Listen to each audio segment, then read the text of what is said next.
That's incredible singing, isn't it? We get some of the greatest talent right here in this church, and it's impressive. Thank you, ladies and worship team, so much. Well, I want to just take a couple minutes tonight and share a quick thought with you. There's a passage in Luke chapter 2 where the angels show up and they give this little message to the shepherds of all people.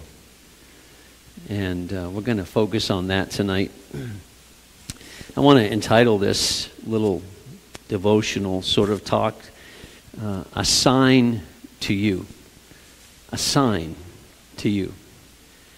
There's an ancient Japanese art called furoshiki. Look at your neighbor and say, furoshiki. It's a funky word, isn't it?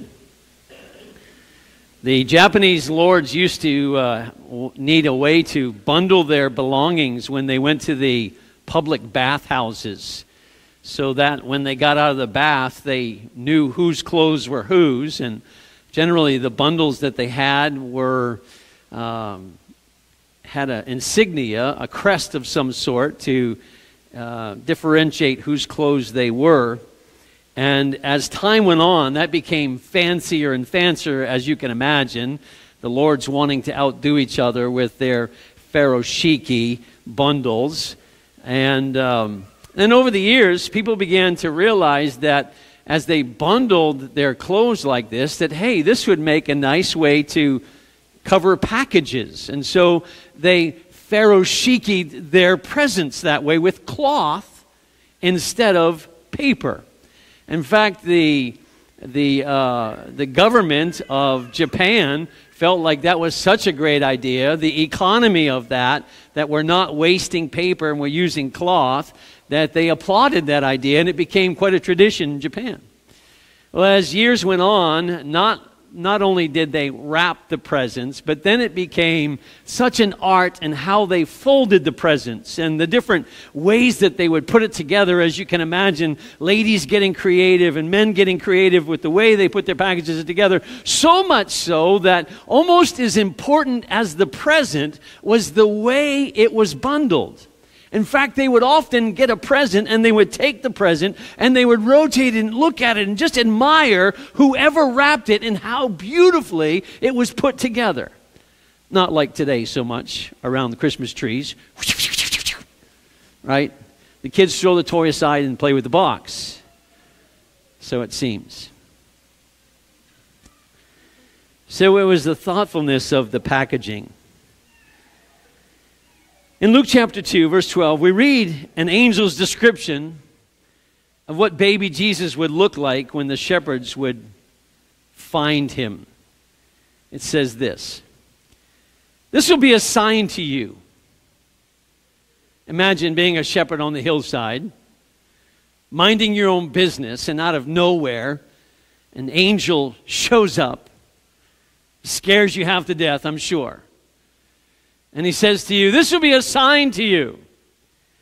You will find a baby," if we can carry the word tonight, "furoshikied in cloth and lying in a manger."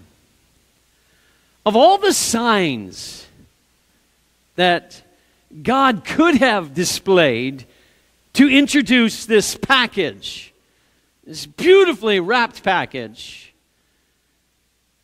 he uses cloth.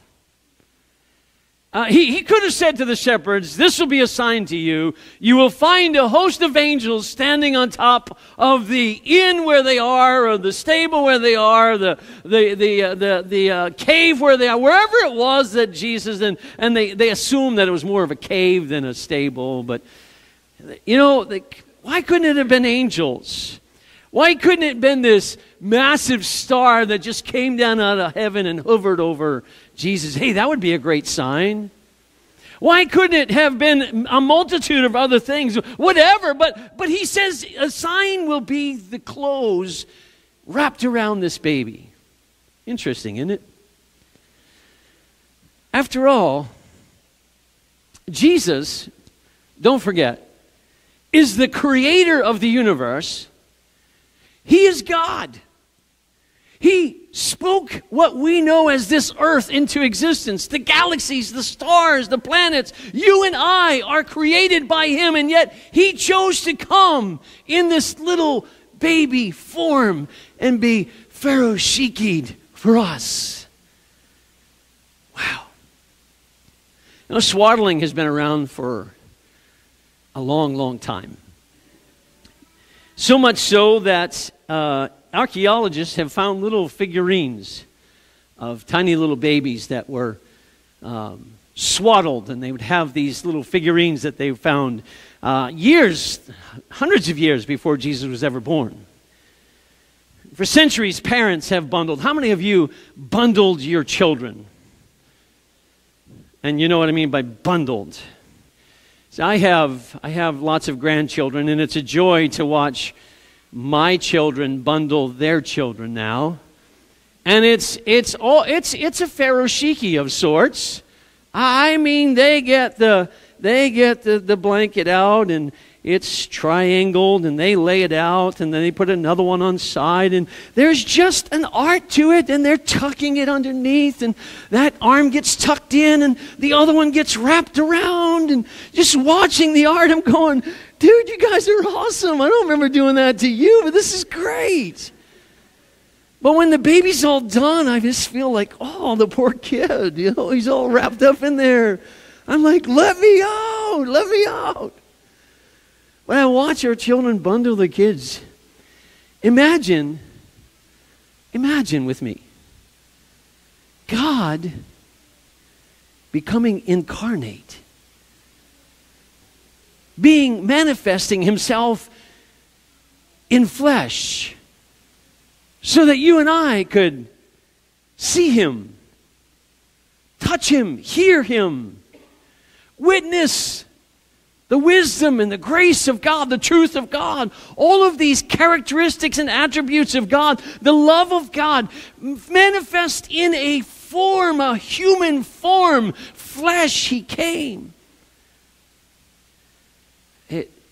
We say that, but it is beyond really our understanding that God could, every Christmas, this picture of a funnel, this open-ended funnel that's larger than the universe, comes down to this tiny little place in a manger, and God forces himself into this little space called humanity and becomes a baby.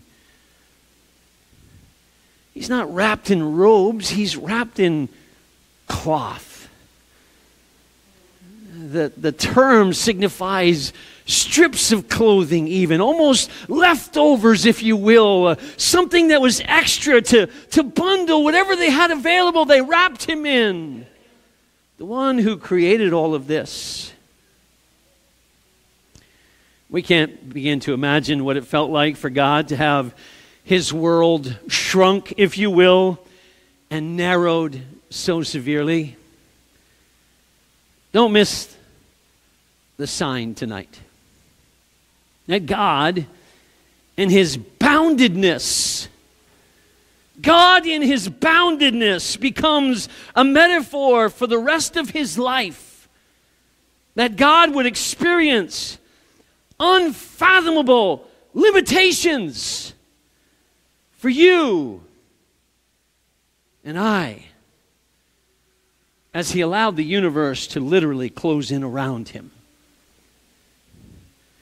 Philippians 2, it says it like this, talking about Jesus, who, being very nature God, did not consider equality with God something to be grasped, but he, Jesus, made himself nothing, taking the very nature of a servant and being made in human likeness, and being made in appearance of man, he humbled himself and eventually became obedient to death. But not just death of old age, but death on a cross. Willingly. Please don't mistake the truth that It was Jesus who gave himself. It wasn't Roman soldiers who placed him on the cross. He surrendered himself to that. And he would continue to be bound throughout his life. John tells us that they bound Jesus as he was brought from one trial to the next near his death. They would bind his hands and lead him from place to place. Once again, the King of Kings, the Lord of Lords, the Creator of the universe allowed himself to be bound. We know that any time, like a Samson, he could have unshackled himself, but he chose to be bound.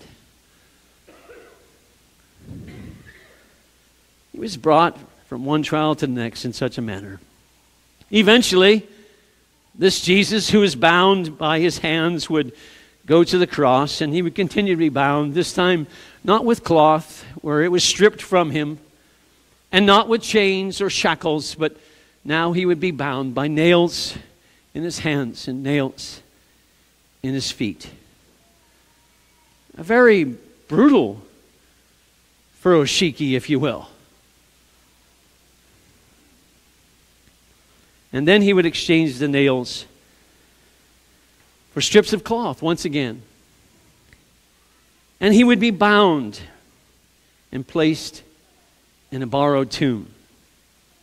And when Mary went to the tomb, she found the empty tomb. And what did she find laying on the stone where Jesus was? I've been to Israel. I've been to the supposed grave where Jesus was from. And there's just a little raised platform of a stone inside this cave-like tomb. And when you go in, you can see how Mary looked, and she would have found this empty tomb. But on the bench, she found the furoshiki cloth. The cloth that once bound Jesus. Interesting that he would leave that cloth behind. What he was trying to tell us was, no longer would I be bound by humanity any longer. For he rose from the grave, triumphant, victorious. He overcame death. Unbelievable, unfathomable, our mind can't comprehend that someone who is dead could cause himself to come to life and step out of a borrowed tomb. What Jesus did, and what he was saying was, I'm done with everything I needed to do for humanity. The package has been opened. The cloth, the furoshiki, has been set aside, if you will. Jesus came to us bound in furoshiki so that he could understand and be touched with the feelings of our infirmities. So he could know our pain, so that he could know the sorrow of humanity, so that he could know the brokenness of humanity, so he could know the lostness of humanity, the weakness of our frames and our human limitations. He understands the bindings we feel in our life, our own furoshikis, if you will. We all have them. And in the midst of our binding of hope, and in the midst of our weakness and our brokenness, he brings such things to us as hope and peace and joy and grace and love. And he offers that to you because he doesn't want you to stay bound. The one who has liberated himself from the furoshiki offers that gift to us as well. He's overcome, and he offers that same victory to all who call on his name. Both now, in this life that we live, we can have freedom in this life, but also in eternity.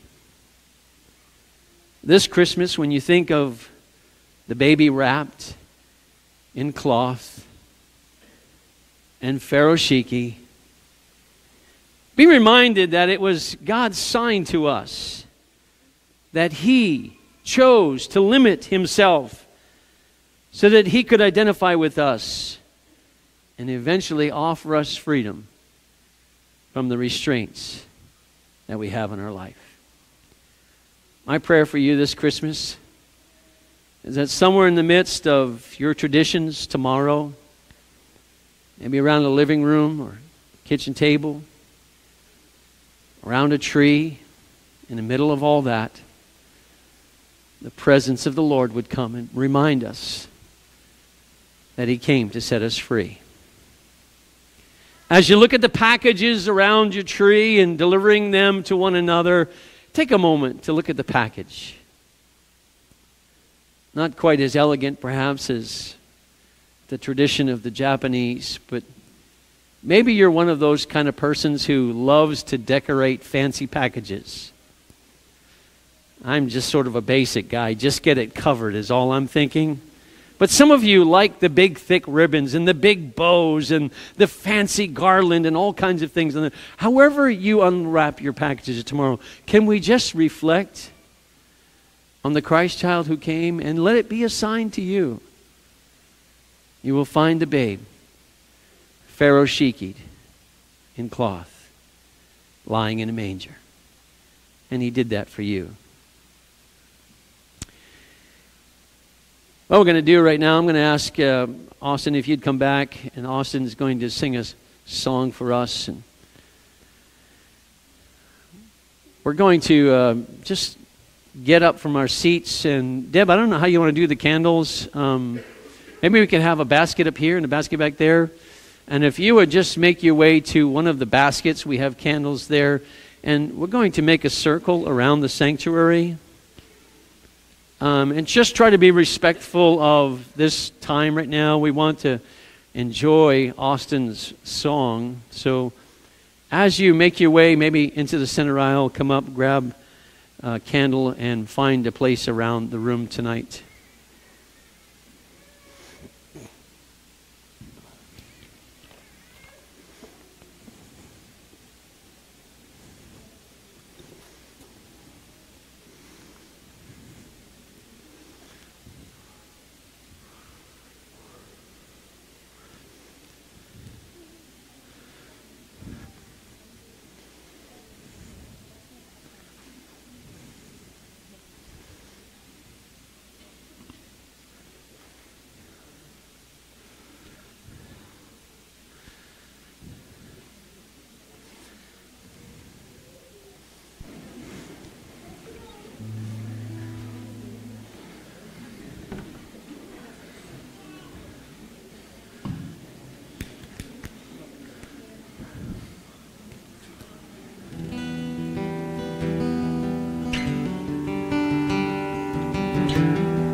O come, Emmanuel,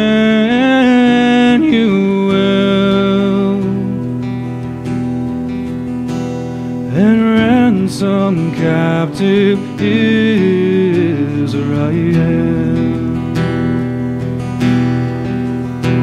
that mourns in lonely exile until the Son of God appear.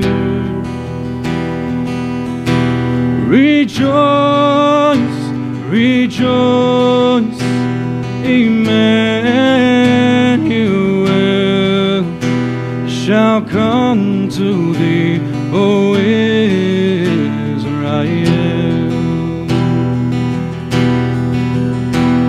O come, thou day spring, come and cheer our spirits by thine advent here. Disperse the gloomy clouds of night, and death's dark shadows put to flight.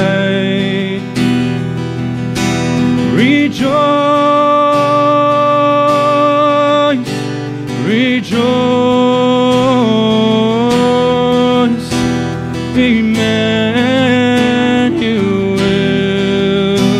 shall come to thee, O Israel.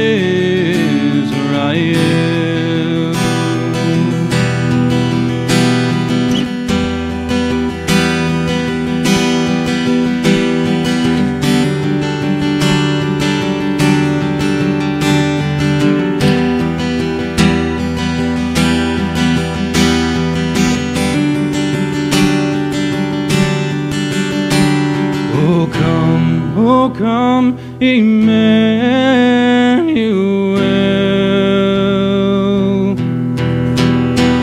Rejoice, rejoice, Emmanuel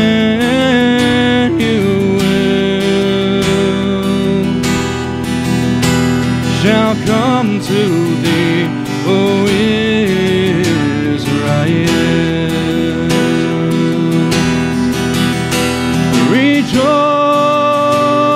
Rejoice, rejoice, Emmanuel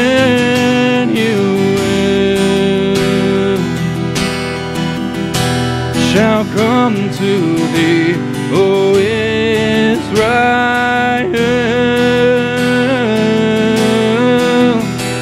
shall come to thee, O Israel.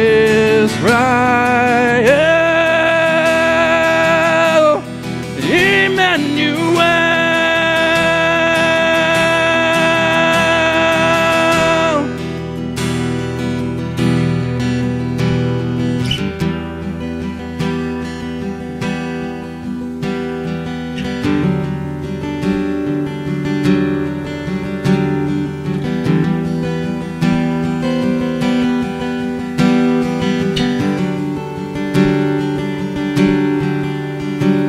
Oh come, Emmanuel.